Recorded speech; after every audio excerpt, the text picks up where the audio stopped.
क्रोध और कोयला। एक बार बुद्ध एक गांव में थे जहां उन्होंने भिक्षुओं को उपदेश दिया कि क्रोध मनुष्य को कैसे स्वयं ही हानि पहुंचाता है। कथा। एक बार भगवान बुद्ध और उनके शिष्य एक गांव में ठहरे हुए थे।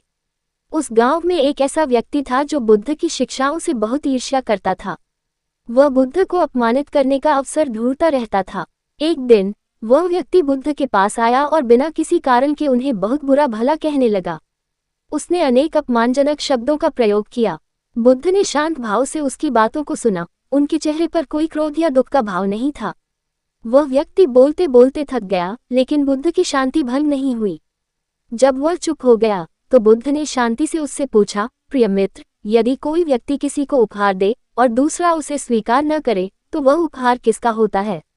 वह व्यक्ति, जो अभी भी क्रोध में था, बोला, जाहिर है उपहार उसी का रहेगा जो उसे लाया था। बुद्ध ने मुस्कुराते हुए कहा, बिल्कुल सही।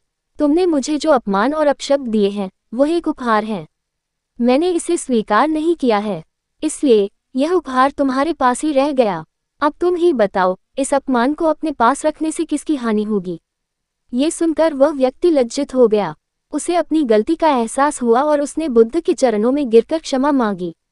उपदेश। बुद्ध ने उसे उठाते हुए कहा, क्रोध करना स्वयं अपने हाथ में एक गर्म कोयला रखने के समान है, जिसे तुम किसी दूसरे पर फेंकना चाहते हो, लेकिन इस प्रक्रिया में तुम स्वयं को ही सबसे पहले जलाते हो। बुद्ध ने सिखाया कि क्रोध दूसरे को हानि पहुंचाने से पहले हमें स्वयं को जलाता है, इसलिए इसे स्वीकार न करना ही सबसे बड़ी शांति है। ये कहानी हमें शांति, आत्मनियंत्रण और क्रोध के त्याग का महत्व सिखाती है।